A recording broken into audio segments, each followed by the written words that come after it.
다윗 왕에게는 유명한 두 명의 책사 지략가가 있었습니다. 한 사람은 아히도벨이고 또 다른 한 사람은 훗세라는 사람이었습니다. 그런데 아히도벨은 아예 처음부터 압살롬 쪽에 가담해서 압살롬의 쿠데타를 도왔습니다. 압살롬 반역의 헤드코치 노릇을 한 겁니다. 지난주에도 말씀을 드렸습니다만 반란 세력에 가담한 아히도벨의 첫 작품이 뭡니까? 압살롬으로 하여금 다윗의 후궁들을 범하게 하는 일이었습니다. 16장 20절 이하를 보십시오. 16장 20절 이하 압살롬이 아히도벨에게 이르되 너는 어떻게 행할 계략을 우리에게 가르치라 하니 아히도벨이 압살롬에게 이르되 왕의 아버지가 남겨두어 왕궁을 지키게 한 후궁들과 더불어 동침하소서. 그리하면 왕의 아버지가 미워하는 바 됨을 온 이스라엘이 들으리니 왕과 함께 있는 모든 사람의 힘이 더욱 강하여지리이다 하니라. 이에 사람들이 압살롬을 위하여 옥상에 장막을 치니 압살롬이 온 이스라엘 무리의 눈앞에서 그의 아버지의 후궁들과 더불어 동침하니라. 16장 마지막 절인 23절도 보십시오. 그때에 아히도벨이 베푸는 계략은 사람이 하나님께 물어서 받은 말씀과 같은 것이라. 아히도벨의 모든 계략은 다윗에게나 압살롬에게나 그와 같이 여겨졌더라. 압살롬의 조언이나 계략은 마치 사람들이 하나님께 물어서 하나님으로부터 직접 뭔가 말씀을 받는 것만큼이나 절대적인 권위를 가졌었다는 거죠. 그만큼 사람들이 아히도벨의 계략을 신뢰하고 존중했다는 겁니다. 그랬기 때문에 자기 아버지의 후궁을 공개적으로 범하라고 하는데도 압살롬이 그의 말대로 했습니다.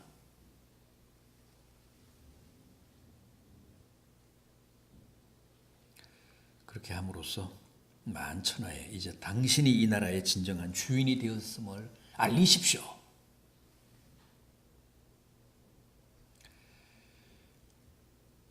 그러자 압살롬이 그의 말대로 따른 겁니다.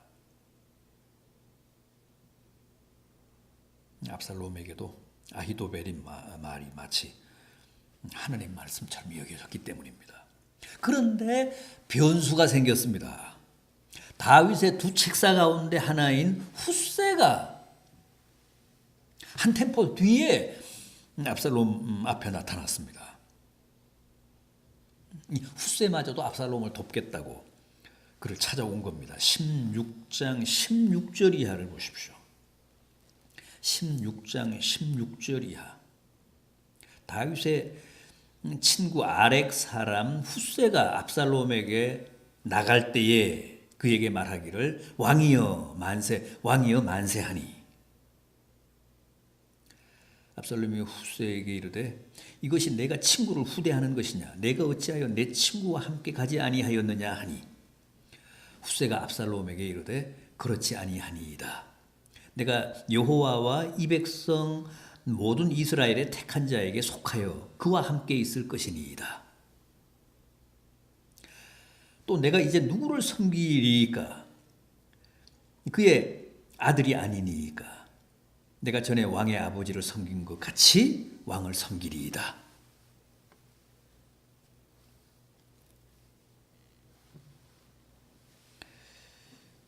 이게 어떻게 된 겁니까? 어떻게 된 노릇입니까? 다윗의 책사였던 두 사람 아히도벨과 훗세. 아히도벨은 처음부터 아예 압살롬의 반역에 가담했고 훗세는 한 발 뒤에 이렇게 나타나서 압살롬 왕 만세 그러면서 이제 내가 누구를 섬기겠습니까? 아들 아니겠습니까? 내가 전에 왕의 아버지를 섬기던 것 같이 당신도 그렇게 섬기겠습니다 하며 충성맹세까지 합니다. 그런데 사실은 이게 다 위장이잖아요.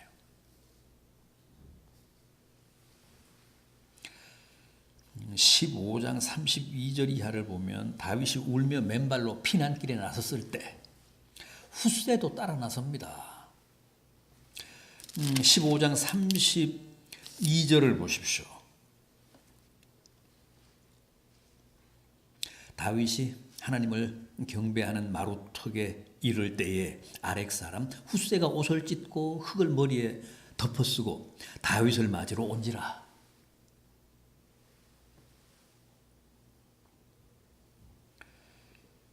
그런데 다윗이 그를 향해 너는 나와 함께 가지 말고 압살롬의 반역에 가담하라. 압살롬의 반역에 위장으로 가담해서 동태를 살피라. 그리고 결정적인 정보를 빼와라.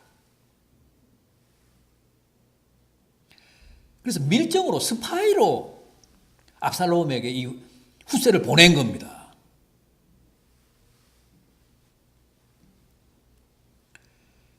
34절을 보면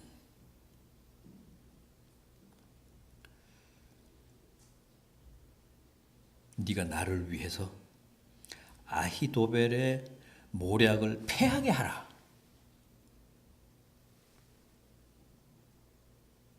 그리고 꼭 내가 알아야 할 정보들을 사람을 시켜서 신속하게 내게 알려다오. 다윗 왕의 이런 기발한 제안에 훗새가 공감하면서 신속하게 그걸 행합니다. 직접 압살롬을 찾아가서 압살롬이 새로운 왕이라며 추켜 세웁니다. 내가 전에 다윗 왕에게 충성했던 것처럼 당신에게도 충성하겠나이다. 충성 맹세까지 합니다. 그러니까 압살롬은 훗새의 그런 태도가 위장이라는 사실을 꿈에도 생각을 못한 거죠. 그게 불찰이었습니다. 다윗 왕이 밀정으로 보낸 줄도 모르고 넙죽 훗새를 받아들인 겁니다. 그래서 어떤 사건이 발생합니까? 압살롬이 예루살렘 왕궁에 남아있던 다윗 왕, 자기 아버지의 후궁들을 범함으로써 이제는 자기가 이스라엘의 새로운 왕이라는 사실을 만천하에 공개한 다음에, 과시한 다음에 이제 내가 해야 할 일이 뭐냐고 아히도벨에게 묻습니다. 아히도벨이 뭐라고 합니까? 제게 군사 12,000명을 주십시오. 그러면 제가 오늘 밤에 다윗을 추적해서 그가 곤하게 자고 있을 때 기습을 해서 군사들, 백성들은 다 놀라서 도망치게 하고 다윗만 죽이고 오겠습니다.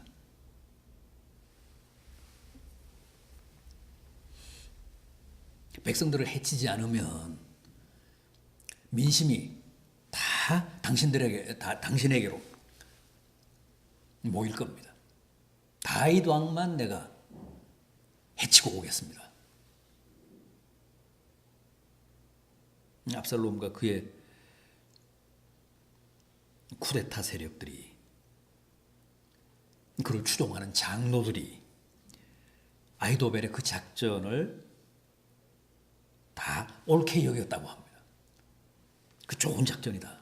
좋은 생각이다. 그런데 압살롬이 우리 훗새 얘기도 한번 들어보자. 훗새의 의견도 들어보자. 이제 우리 편이 됐으니까. 내 부하로 왔으니까. 그래서 압살롬이 훗새에게 아히도벨의 그 전략을 얘기합니다. 너는 어떻게 생각하느냐? 너도 여기에 동의하느냐? 우리가 아히도벨의 말대로 하랴? 후세가 뭐라고 합니까? 7절을 보십시오. 후세가 압살롬에게 이르되 이번에는 아히도벨이 베푼 계략이 좋지 않습니다.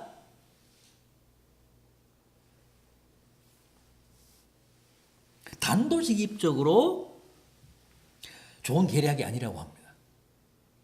왜냐? 그게 좋은 계략이니까. 그게 다윗에게는 아주 치명적인 계략이니까. 단호하게 그건 좋지 않습니다. 아히도벨이 지금까지 제시한 지략은 다 뛰어났는데 이것만큼은 아닙니다.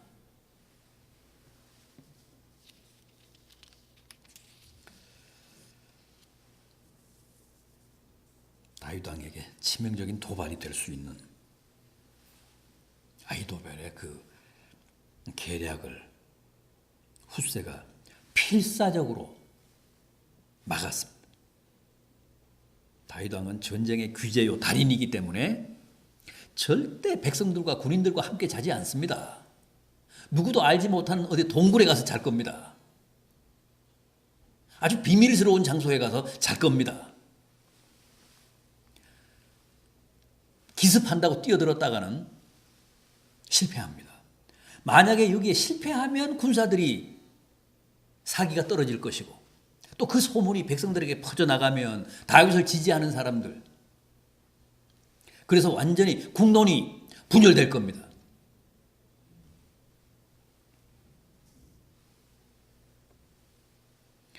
그래서 이번 작전은 신중해야 될 필요가 있습니다.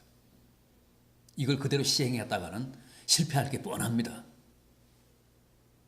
그러면서 자신이 세운 전략을 얘기합니다. 그런데 결국은 후세가 세운 그 전략, 후세가 세운 계략이 채택이 됩니다. 14절을 보십시오. 압살롬과 온 이스라엘 사람들이 이르되 아렉 사람 후세의 계략은 아히도벨의 계략보다 낫다. 사실은 이게 나은 게 아닌데 낫다고 한 거예요. 그래서 뒤집었습니다. 다 아히도벨의 계략이 좋다 그러더니 옳다고 하더니 후세가 등장해서 후세의 계략을 얘기하니까 후세가 아히도벨보다 낫다고 한 거예요. 그 사람들이 왜 그런 판단을 하고 그런 결론을 내리게 됐는가? 그 14절 보면 여호와께서 압살롬에게 화를 내리시려고 아히도벨의 그 좋은 계략을 물리치고 그들로 하여금 후세의 나쁜 계략을 택하게 했다고 한 거예요. 여호와가 그렇게 공작을 하셨다고 합니다.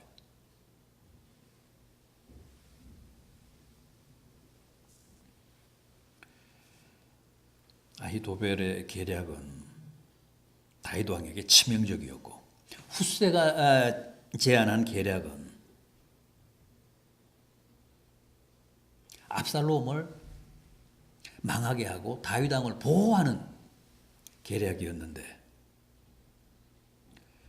여호와께서 역사하사 압살롬과 그 모든 참모들이 후세의 그 계략을 더 좋게 여기며 채택하게 하신 겁니다.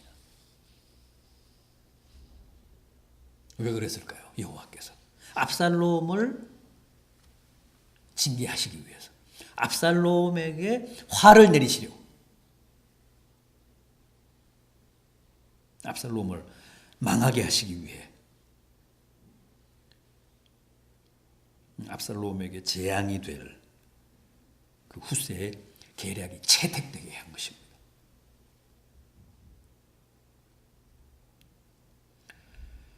자, 결국 아히도벨은 자신의 계략이 채택되지 않고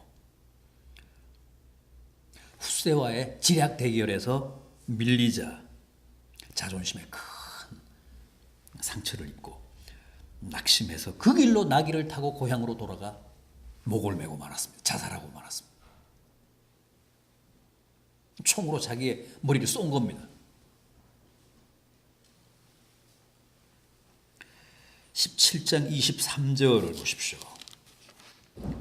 17장 23절을 보십시오. 아히도벨이 자기 계략이 시행되지 못함을 보고 나귀의 안장을 지우고 일어나 고향으로 돌아가 자기 집에 이르러 집을 정리하고 스스로 목매어 죽음에 그의 조상의 묘에 장사되니라.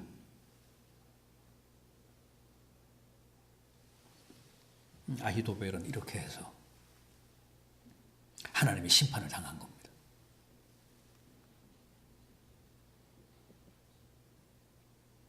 한편 후세는 이런 왕궁의 모든 사정과 또 자기가 제안한 이런 작전이 곧 수행될 것이라는 사실을 다 바깥에 있는 피난가 있는 다윗 왕에게 알립니다. 그래서 다윗 왕으로 하여금 거기에 대처하게 합니다. 그러니까 이 후세는 처음부터 다윗 왕이 분부한 대로 당부한 대로 자신의 밀정의 사명을 충실하게 감당했습니다. 수행했습니다.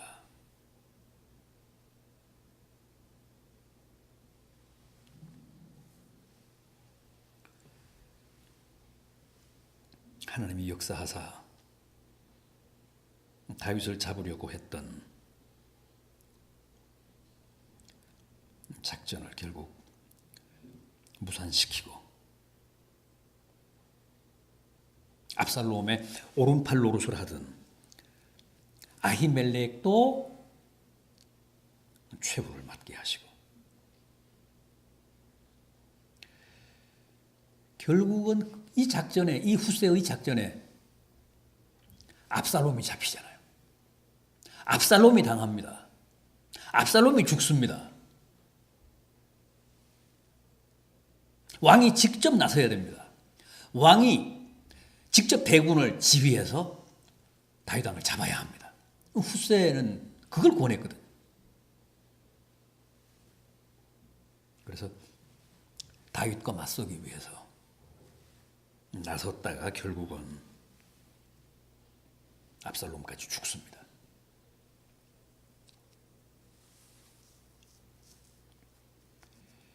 하나님이 압살롬에게 화를 내리시려고 압살롬으로 하여금 아히도벨의 좋은 계략을 물리치고 후세의 지략을 택하게 하셨다고 하신 말씀 그대로입니다.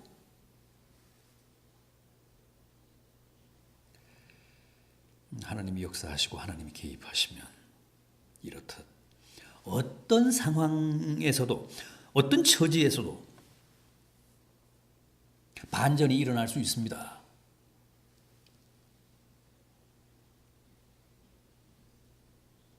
다윗 왕의 오른팔 왼팔 역할을 하던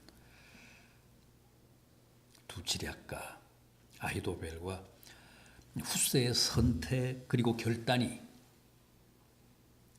그 두 사람의 운명을 어떻게 갈라놓았는지를 오늘 본문을 통해 생각하시며 항상 하나님 편에 항상 하나님의 뜻을 추구하고 따르는 쪽에 서서 하나님의 기쁨을 위해 사심으로 화가 아니라 하나님이 허락하시는 은혜와 축복을 누리며 사시는 복된 성도들 되시기를 진심으로 기원합니다. 오늘은 여기까지 하겠습니다. 기도하겠습니다.